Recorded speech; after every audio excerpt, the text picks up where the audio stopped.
আসসালামু আলাইকুম। প্রিয় দর্শক, আপনাদের সকলকে আমন্ত্রণ জানাচ্ছি অন্য মঞ্চের আলাপচারিতায়। আমার মনে হয়েছে এই বছরের মধ্যেই তিনি যাবেন,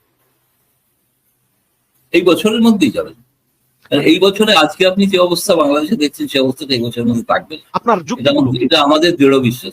তবে 31শে আগস্টের মধ্যে একটা চূড়ান্ত সিদ্ধান্ত তারা নেবেন, এবং সেই সিদ্ধান্তটা নিশ্চয়ই আমি, যদি আপনার সঙ্গে যোগাযোগ থাকে তাহলে আপনাকে আমি জানিয়ে দেবো। প্লিজ দাদা অবশ্যই আমাকে হোয়াটসঅ্যাপ করবেন। তাহলে আপনি বলতেছেন যে 31শে আগস্টের ভিতরে সিদ্ধান্ত হবে। আসবেন, ঠিক কবে ফিরবেন, কিভাবে ফিরবেন সেটা আপনি নির্ধারিত করে বলেননি, বাট ফিরবেন। কিন্তু যদিও এখানে মানে গোপালগঞ্জ যা ঘটেছে, এখানে হিউম্যান রাইটস ওয়াচ সমালোচনা করেছে, আইন সালিশ কেন্দ্র বলেছে সেটা অতিরিক্ত বল করে করা হয়েছে। কিন্তু 5 জন মারা গেল, শেখ হাসিনা বলতেছেন গণহত্যা। কিন্তু শেখ হাসিনা যে হাজার হাজার লোক হত্যা করে পালিয়ে গিয়েছেন বলে অভিযোগ আছে। আপনি অবশ্যই একটু আগে বললেন যে শেখ হাসিনা বিমর্ষ না, তিনি আত্মবিশ্বাসী এবং তাকে দেখে খুব ভালোই মনে হয়েছে। যারা দেখেছে তারা আপনাকে তথ্য দিয়েছেন। এখন যদি বিএনপি, এনসিপি, জামায়াত ইসলামী এরা এরা কিন্তু নিজেদের ভিতরে মতভেদ থাকলেও আওয়ামী লীগকে তারা 1 ইঞ্চি জমি ছাড় দিতে রাজি না। ওদিকে শেখ হাসিনার বিরুদ্ধে জাতিসংঘের একটা ডকুমেন্টেড একটা প্রতিবেদন আছে। বিবিসি একটা প্রতিবেদন করেছে, আপনি অবশ্যই দেখেছেন। আল জাজিরা করেছে, সেখানে একাধিক স্ক্রিনশট ফাঁস হয়েছে। ভয়েস অফ আমেরিকার একটা আসতেছে। এই সব মিলিয়ে মানে শেখ হাসিনা কিভাবে আসবেন? দেশে তার বিরুদ্ধে বিচার অলরেডি শুরু হয়ে গিয়েছে, মানে কিভাবে আসবেন? এবং আপনি জানেন যে গোপালগঞ্জের গণহত্যার প্রতিবাদে একটা হরতাল পালন করেছে, সেই হরতালটা প্রচন্ড ভাবে ফ্লপ হয়েছে। মানে আপনি আপনি কি মনে করেন যে আসলে কি এগুলো শেখ হাসিনার মুখের কথা যে হ্যাঁ আমি যাবো, কিন্তু আপনার কি মনে হয় যে বাস্তবতা তা বলে? অপেক্ষা করুন, আমার মনে হয়েছে এই বছরের মধ্যেই তিনি যাবেন, এই বছরের মধ্যেই যাবেন। কারণ মানে এই বছরে আজকে আপনি যে অবস্থা বাংলাদেশে দেখছেন সে অবস্থাটা এই বছরের মধ্যে থাকবে না। আপনার এটা যুক্তিগুলো কি? এটা আমাদের দৃঢ় বিশ্বাস, এই অবস্থা থাকবে না। আমি বলছি না যে দেখুন, ভারতীয় হিসেবে আমি এটা মনে করি না যে আওয়ামী লীগ ক্ষমতায় যাবে সেটা আমরা সাহায্য করে দেবো, এই ধারণা আওয়ামী লীগের বহু লোকের আছে। এটা ভুল ধারণা। আপনাদের মানুষকেই যেরকম তারা আন্দোলন করে, একটা বিক্ষোভ করে, বিপ্লব করে শেখ হাসিনাকে গদিচ্যুত করিয়েছে, ভবিষ্যতে এরকম আরো একটা আন্দোলন হয়ে অন্য কিছু ঘটনা ঘটতে পারে, কিন্তু সেটা করতে হবে বাংলাদেশের মানুষকে। ভারত থেকে কিছু করার নেই, এটা ব্যাপারে ভারতের কোনো ভূমিকা নেই। সুতরাং আমি যদি আপনাকে যেটা বলছি, আমি সাংবাদিক হিসেবে তথ্যের ভিত্তিতে কাজ করি।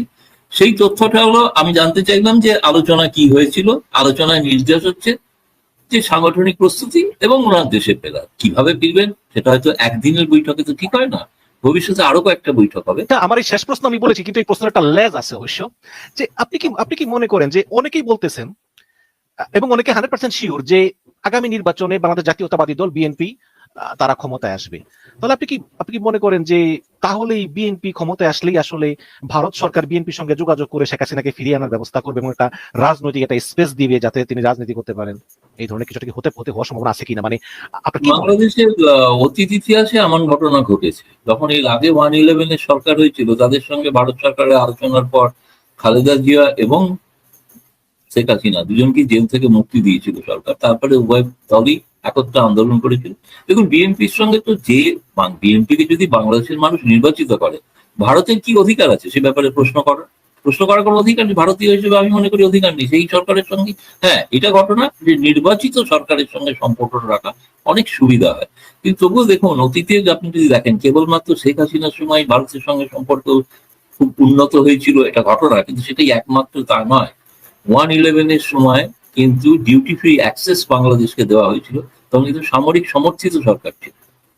ডিউটি ফ্রি অ্যাক্সেস যেটা বাংলাদেশ আজও এনজয় করে, সেটা কিন্তু সামরিক আমলে দেওয়া হয়েছিল।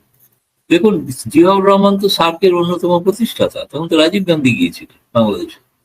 পরবর্তীকালে ধরুন খালেদা জিয়ার সময় সরকারে বা এরশাদের সময় বুঝি তিস্তা চুক্তির প্রাথমিক চুক্তি স্বাক্ষরিত হয়েছিল, অনেকে ভুলে গেছে। এবং পরবর্তী সময়ে খালেদা জিয়ার সময়ও তিনি এসেছিলেন। বাণিজ্যিক চুক্তি যেগুলো হয়েছিল, সেগুলো আজকে যে বাণিজ্যিক যে সম্পর্ক দেখছে, তার ভিত্তিতে কিন্তু খালেদা জিয়ার সময় কিন্তু সেই সরকারের আমলে তখনকার যারা বাণিজ্য মন্ত্রী ছিলেন, তাদের সঙ্গে কথা যদি বলেন, আপনি জানতে পারবেন যে তারা কি ধরনের উদ্যোগ নিয়ে কি ধরনের সম্পর্ক তৈরি করে। সম্পর্কের একটা টানাপোড়েন থাকেই, সেটা তো অন্য বিষয়। আর তাতে ধরুন, আমি 3 জন লোকের মধ্যে একজনকে বেশি পছন্দ করতে পারি, প্রত্যেক মা তার এক সন্তানকে বেশি পছন্দ করেন বলে অন্য সন্তানদের অভিযোগ থাকে। এটা মানুষের প্রকৃতি বা নেচার, এটা কোনো ব্যাপার। তার মানে যে অন্যদের উপেক্ষা করা হবে এরকম নয়। বিএনপি ক্ষমতায় গেলে ভারত বিএনপির দিকে চোখে তাকাবে না, এর আদৌ নয়। ভারতের পক্ষেও উপেক্ষা করা সম্ভব নয়, নিকটতম প্রতিবেশী। বাংলাদেশ যদি সমৃদ্ধশালী, শান্তিপ্রিয় এবং একটি সুখী বাংলাদেশ না হয়, সেটা বাংলাদেশের জন্য যতটা খারাপ, তার 10 গুণ খারাপ ভারতের জন্য। কেন সেখানে জঙ্গিবাদ, এই ধরনের অনেক বিচ্ছিন্নবাদের ঘটনা এগুলো ঘটতে থাকে, যেগুলো এই কারণে একটি নির্বাচিত সরকার থাকলে তারা সঠিকভাবে সেটা করতে পারে। আজ যেটা হচ্ছে কেয়ারটেকার সরকার, একটি নাম অন্তর্বর্তী, আদতে কেয়ারটেকার সরকার। তাহলে কেয়ারটেকার সরকারের সঙ্গে সম্পর্কটা অনেকটা কি কাজ চালানোর সম্পর্ক হয়। সেটার জন্য মৌলিক আজকে কোনো ভারত সরকার চাইলেও ভারত সরকার কোনো চুক্তি স্বাক্ষরিত করতে পারবে না, কারণ নির্বাচিত সরকার না। তো তার দায় কে নেবে? যারা চুক্তি করেছেন, অন্য যারা সরকার, তারা কি কারণে করেছেন আমি জানি না। কোনো কারণে যদি ইউনুস না থাকেন ক্ষমতায়, তো সেই চুক্তিগুলোর মানে কি হবে?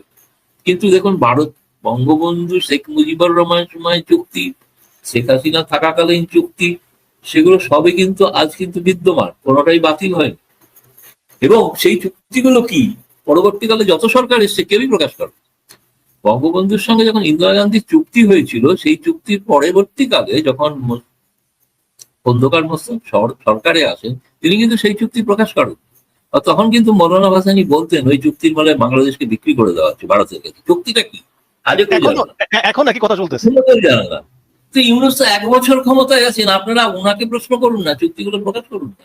যাদের চুক্তি হয়েছে দেশ বিরোধী চুক্তি, চুক্তিগুলো দেখা যাক না কতটা দেশ বিরোধী হয়েছে। তাদের বাংলাদেশের মানুষ, আমরা ভারতীয় একটু উপকৃত হব, একটু লাভবান হব জানতে যে সত্যি আমরা কিভাবে বাংলাদেশকে লুট করছিলাম, সেটা একটু জানা দরকার না?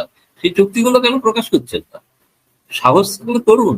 আসলে কিছু নাই, এগুলো রাজনীতির জন্য বলতে হয়, বলা হয়। এই ভারতের ক্ষেত্রে হয়, এই চুক্তি করে এসছেন নরেন্দ্র মোদী, দেশকে তিনি বিক্রি করে দিলেন। এই চুক্তি আগে মনমোহন সিং হয়নি, নিউক্লিয়ার ডিল করেছিলেন, বিজেপি অভিযোগ তুলেছিল উনি দেশকে বিক্রি করে দিলেন। দেশ এত সহজে বিক্রি হয়ে যায় না বিরোধী দলের কাছে।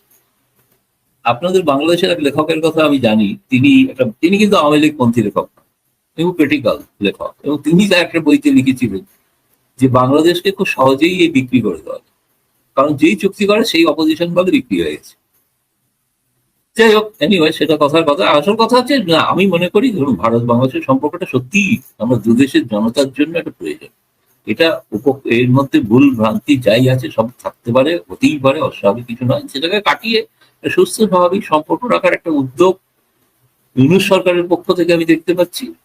এবং ভারত সরকারকে বলতে পারেন যে আপনারা আপত্তি হতে পারে যে অন্যদের কেন রাজনীতি করতে দিচ্ছেন, সেটা ভারতের একটা উদারনীতি, সকলকেই তারা সুযোগ দেয়। বিএনপির সঙ্গে তো যোগাযোগ আছে গোপনে, আপনাদের বলেছি কিনা জানি না, আমরা জানি যোগাযোগ আছে আমাদের। তো আপনাদের বিএনপির তো এক বড় নেতা ভারতে কতদিন ছিল বলুন তো? কেউ তো প্রশ্ন, 9 বছর ছিল, 9 বছর। আপনার শেখ তিনি তো নাকি ওখান থেকে হারিয়ে গিয়েছিলেন, না কিন্তু বাংলাদেশ থেকে হঠাৎ হারিয়ে গিয়েছিলেন। তা হারিয়ে যাওয়ার পর কই শেখ হাসিনা তো বলেননি তোকে ফেরত দিন, উনি তো স্বেচ্ছায় এই সরকার পরিবর্তনের পর ফেরত গেছে। কিন্তু ওনার বিরুদ্ধে জামাত ইসলাম অভিযোগ করে যে উনি নাকি সেখানে ভারতীয় গোয়েন্দা সংস্থা রয়ের তত্ত্বাবধানে ছিলেন এই 9 বছর, এবং গোয়েন্দা সংস্থা ওনাকে ট্রেন করেছে যে কিভাবে বিএনপি ক্ষমতায় আসলে উনি আবার বাংলাদেশকে ভারতের কাছে বিক্রি করতে পারেন, বিক্রি করে দেবেন। বিক্রি বললাম না, দেশটা সহজ, বিক্রি করাটা খুব সহজ জিনিস। মাছের বিক্রির মতো হয়, সহজেই বিক্রি করে দেওয়া যায়। আপনি যখন তো শুনুন, একটা সময় তো আওয়ামী লীগের লোকেরা তাজউদ্দিন আহমদকে ভারতের চর বলেছে, তাই না? এটা একটা বাংলাদেশের লোকেদের একটা, আর বাঙালির যদি দোষ বলেন, দোষ হচ্ছে দুজন বাঙালি এক হলে না 3টে পলিটিক্যাল পার্টি তৈরি হবে। বাঙালিদের একটা ব্যাপার আছে, বুঝলেন, একজন আরেকজনকে কিছুতেই কাছে আসতে দেয় না। মনে হয় যে এইটা একটা সমস্যা, জিনের সমস্যা আমাদের বোধহয়, রক্তের জিনের মধ্যে কিছু একটা আছে, যে আমরা ওই গোষ্ঠীবাজিতে খুব আর গুজবে চলি, গুজবে খুব বিশ্বাস করি।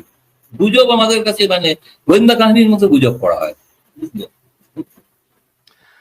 আসলে আমরাও চাই ভারত এবং বাংলাদেশের সম্পর্ক উন্নত হোক, এতে দুই দেশই লাভবান হবে। এবং আসলে পৃথিবীতে যদি ভারতের সঙ্গে একটা দেশের মিল পান, সংস্কৃতি, ধর্ম, ইতিহাস, চেহারা, সবকিছু আমাদের কিন্তু ভারতের সঙ্গেই আমাদের সবচেয়ে বেশি মিল। তো সুতরাং যদি আমাদের সম্পর্ক ভালো হয়, আমরা দুই দেশই উপকৃত হব। জনাব গৌতম লাহিড়ী,